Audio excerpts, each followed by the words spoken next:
Hello everyone and welcome to Best of the Month. This time around I'm joined by an amazing bunch of creators to tell you what they enjoyed getting to their table most in the last month. We've got the Boxed Meeples, MeeplePhD, Mike DiLisio, the better half, the worse half of Sporadically Bored, and a load of others. So let's see what they've been picking this month. Hi, I'm Sam. And I'm Ames, and we're Board Games. Thanks for having us. We've been a bit short on gaming time recently, so our best of the month is one that's quick and easy yet still strategic, and that's Koale. Koale is one of the newer additions and one of our favourites from the Gigamic wooden game range. Corridor usually gets all the love, but we think this one's up there with it. Basically, it's 4 in a row from above, with these satisfyingly smooth wooden pebbles. You start with the tan pebbles in the corners like this and take a colour each. On your turn, you're going to take one of the pebbles from your supply, place it on top of an existing stack, pick that whole stack up, and then drop them down again one by one from the bottom, orthogonally from the previous one. You can't place diagonally or backtrack, but you can loop around in a circle if you like. The first person to make a straight or diagonal line of 4 of their colour pebbles when viewed from above wins! We love this one as it's super quick to teach and play while still needing to use a bit of forward thinking.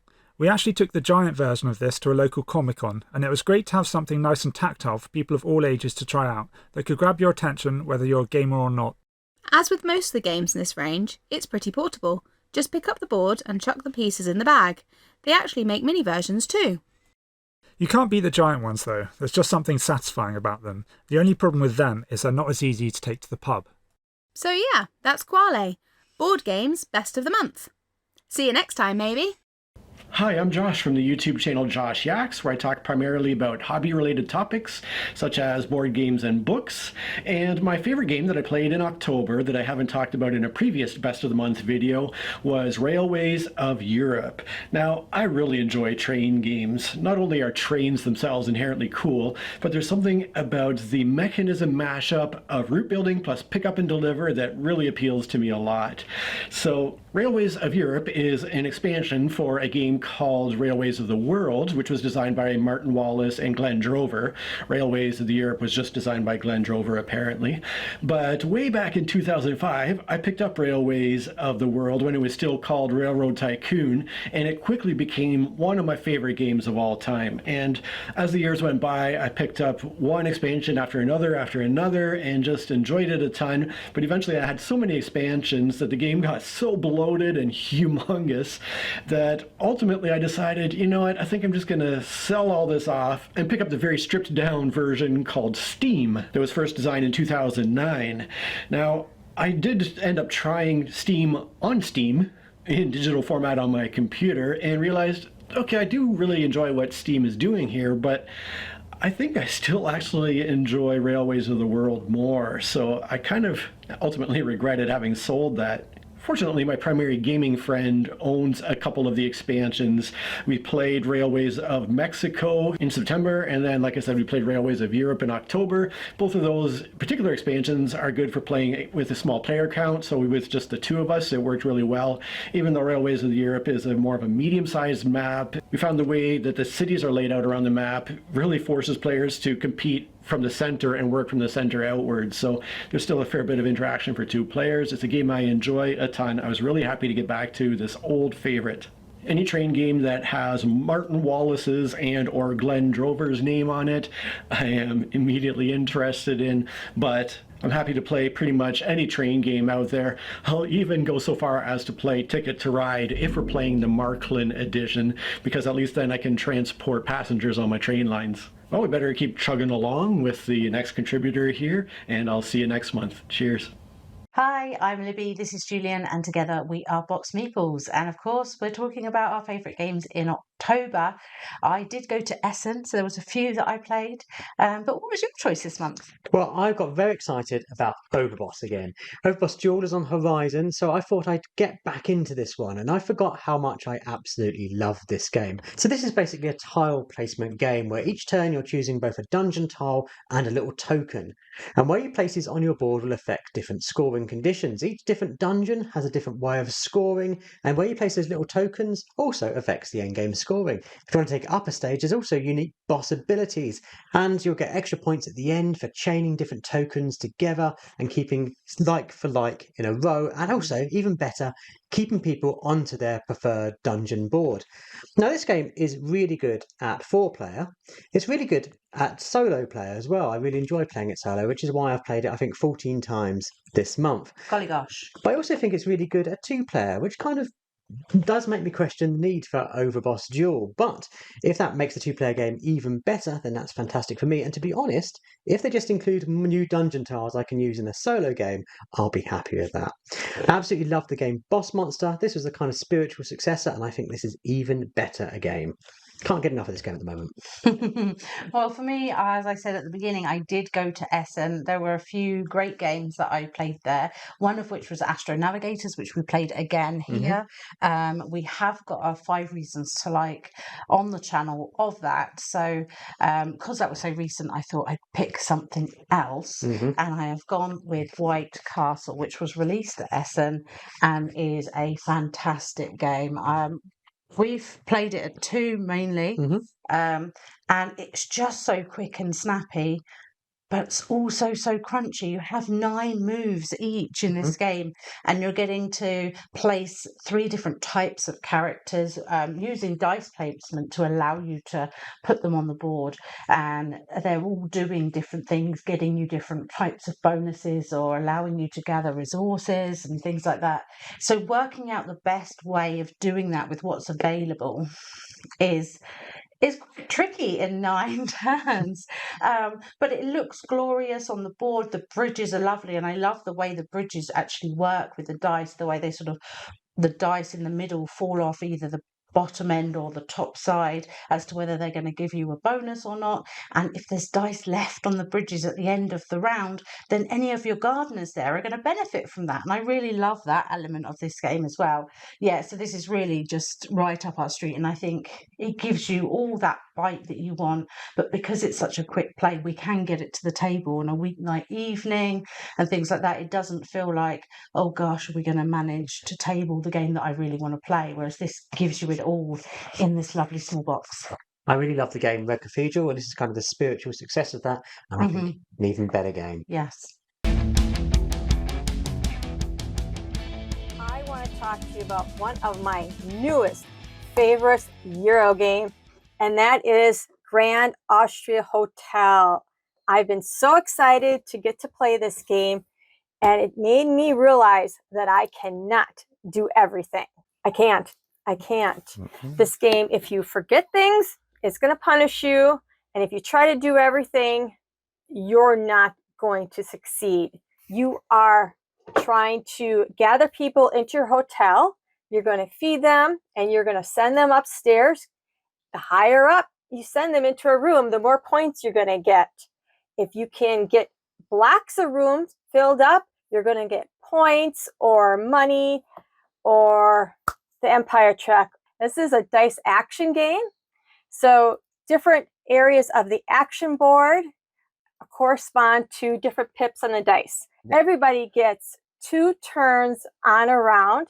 You choose a dice that's going to correspond to an action, whether you're going to get resources, you're going to open up some of the hotel rooms, maybe you're going to hire a maid or the cook to help you out, or you want some money, or you can go up that Empire track that will punish you if you don't go up.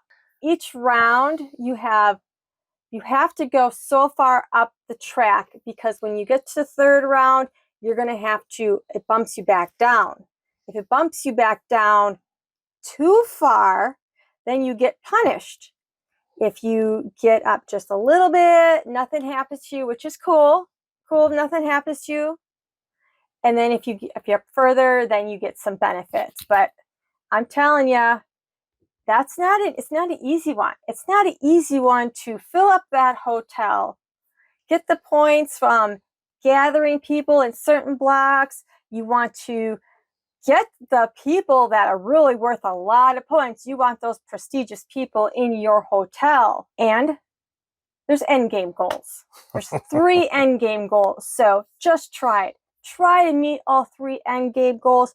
try to get far up on that empire track, try to build that hotel up so you can get all those points. I don't know how people do Not it. many games have me cussing. Yeah, I think the first time that you got punished with the emperor track, you were not happy. Our first playthrough of this game. What? I lose? I lose stuff? But good pick. So I'm going to switch gears a little bit, and my game of the month is a nice little game called Yokai Sketch, published by Devere, and it is a nice little 2-player card game. It plays in about 20 minutes, and the goal of this game is you are out in the forest with your sketchbook, and you are trying to get sketches of the spirits of the forest. The way it works is you have 4 different stacks of yokai. Each one has a numerical value, point value on it, anywhere from 7 to 3 points. You lay those out on the board, and then you have sketch cards like this. You've got a yellow, and in this case, a brown. And they're dual use, and some of them also have special powers. There's 2 different powers. There's one with a hand on it, and there's one with a rice ball on it. You've got a yokai worth 5 points, and it is on the board just like this. Angie's going to lay hers on this side, and I'm going to lay mine on this side. And we're going to continue to do that until there's 5 or more on this. Once the value on the card gets reached, then the person who has the most cards on their side is the one who gets to take this yokai and put it in their sketchbook. The game doesn't overstay its welcome. It's a short game. We actually bought this game as something that we can play when we're out in a restaurant, waiting on the line, doing something like that. Quick 20-minute play. The game ends when 1 stack of yokais is gone. Once that is the case, then everybody takes the cards that they have, they add them up, and the person with the most points wins. Yokai Sketch, that's my game. Angie, 2 completely different games. Both fun. Both fun. Don't forget to check us out at Chasing Meeples. Instagram, Facebook, all of those good places. YouTube, we're all over. Yep, and we have a podcast. And that's crazy because I can't speak during this video. But that's it. Ollie, thanks for letting us be here. Thanks, Ollie. Hey there, everybody. It's Mike DiLisio from the Dice Tower, and October is the month of Essen. So I played quite a few games that were exciting to me over this month. While I was in Essen, I ran into Oliver, and he asked me if I would be a part of this show, and I am very, very humbled and happy to be here. So the game that I played this month that I had the most enjoyment with is a cheat. That's right, first time on, go ahead and cheat unabashedly. I'm picking Kelp, which is a game that is not officially released yet. It's coming soon to crowdfunding, but I found it there at Essen and I had a chance to check it out. Was lucky enough to get a pre-production copy, and let me tell you, it is really something I've enjoyed a lot. It's a 2-player asymmetric game where one player is playing as a shark, another player is playing as an octopus. It's asymmetric in the fact that they have different winning conditions and different mechanisms that drive what they do. The shark player is using dice, and they have to kind of manage and build up a dice pool throughout the game. What they're trying to do is find the octopus who is hidden on the board behind one of these kind of mini mahjong style tiles.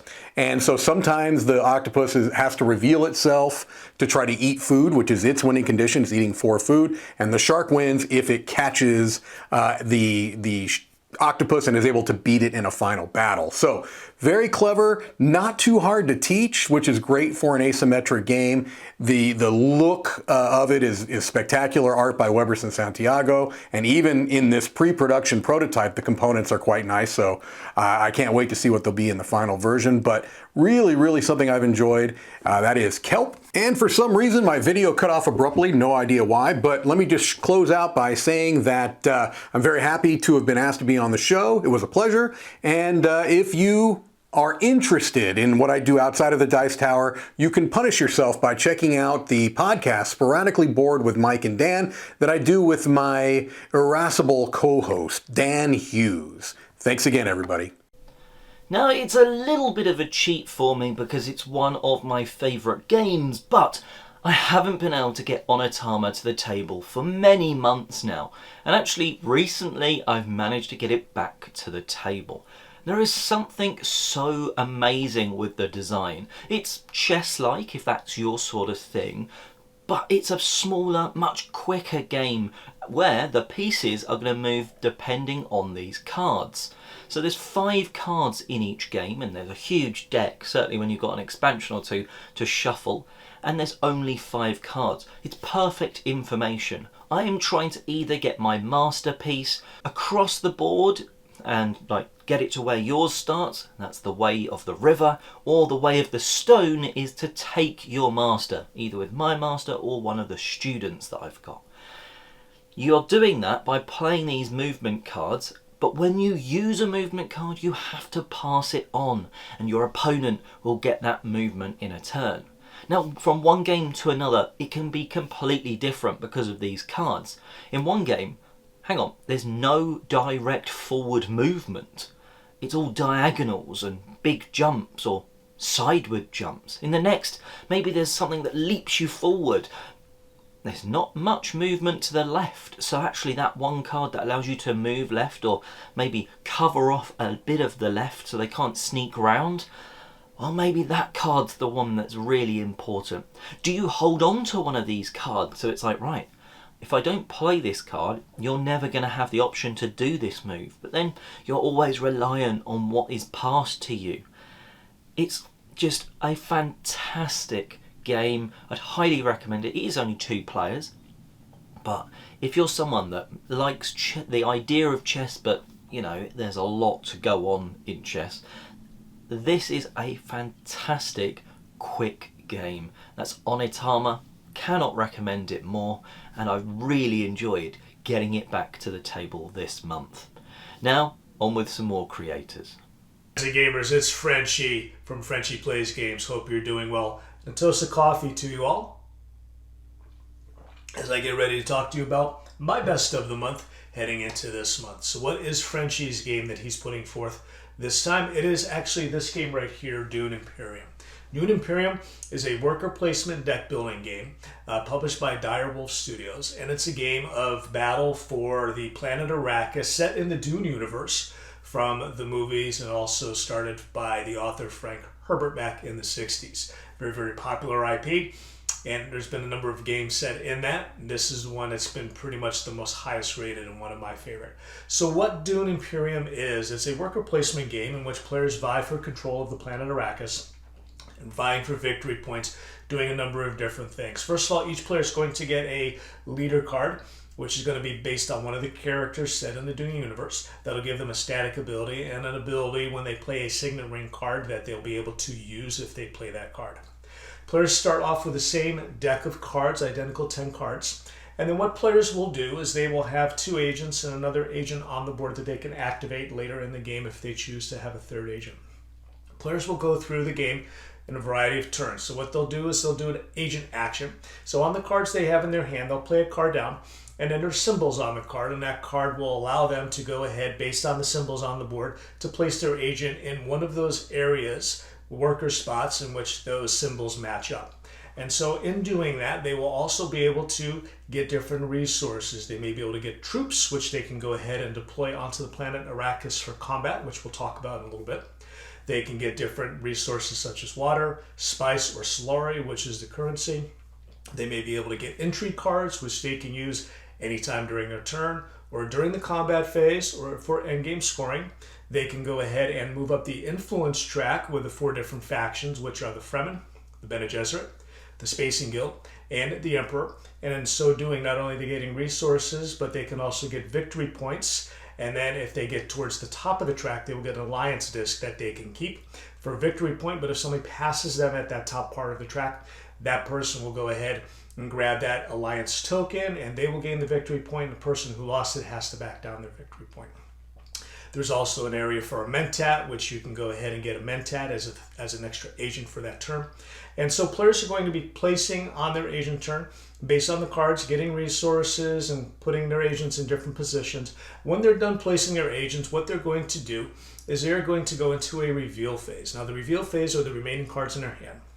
And so what they'll do is they'll place those down, and based on the symbols on the bottom of those cards, they will go ahead and have additional persuasion, which is the influencer currency used to purchase cards in the tableau that's open to the players. Obviously, the higher cost of the card, the more powerful the effects that it has, and they'll be able to go ahead and fold those into their deck and continue to build their deck and have an opportunity to purchase some cards throughout the game to keep their deck streamlined and very efficient.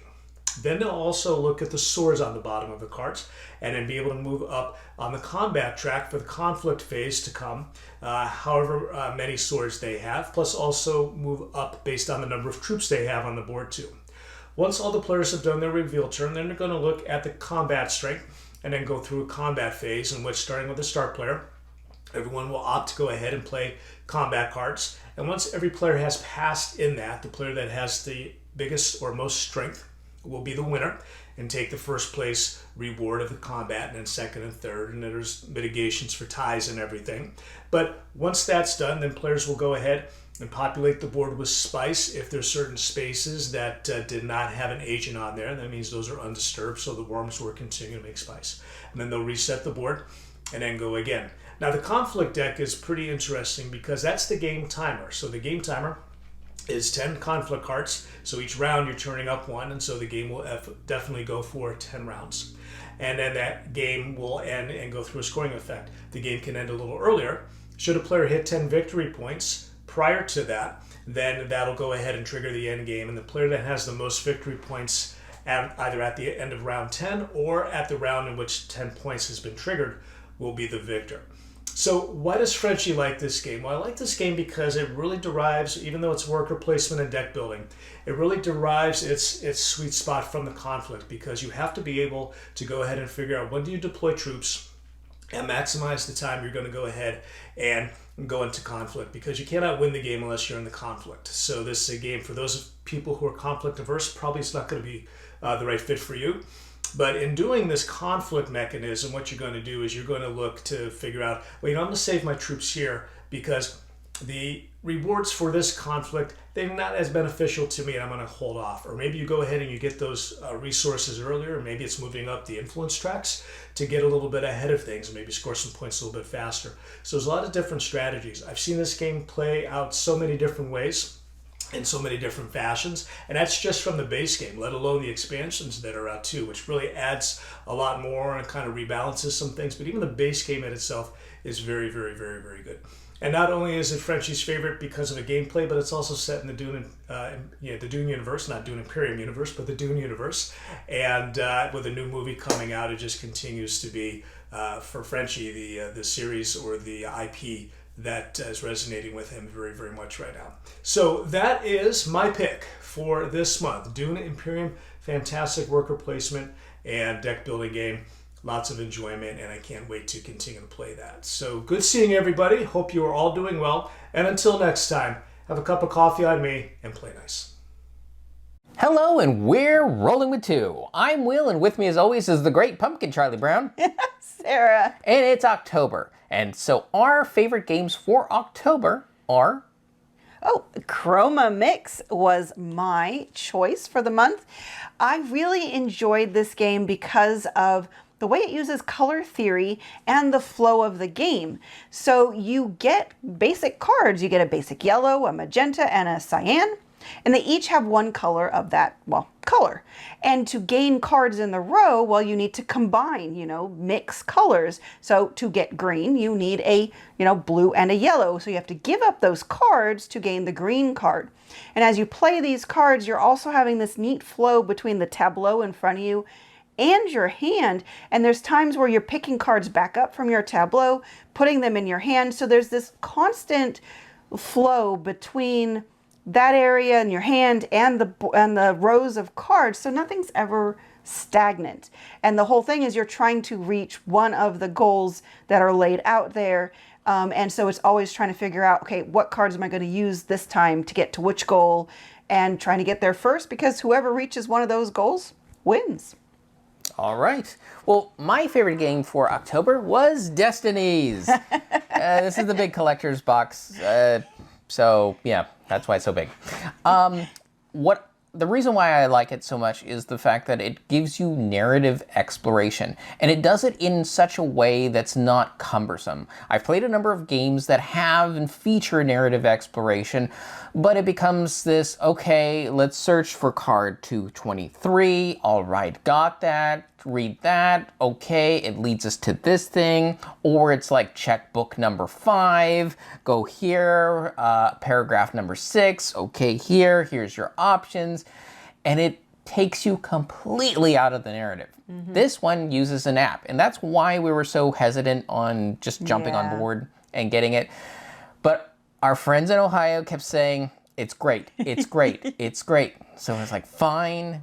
I think we got Destinies in a trade. Yes, we got the base game of Destinies, yes, in a trade. And we played it and we were hooked. So that's why we have everything now, and all the expansions and all the upgraded bits and doodahs. Yes. Fortunately, it uses apps in a very smart way. That it doesn't feel like you're playing a video game and a board game second. It still feels like you're playing a board game, and it just handles all the book referencing, all the card referencing. So you can stay focused. Yeah, so you can stay focused on the narrative and never lose focus in that. In fact, it even gives you like background sound effects. Yeah.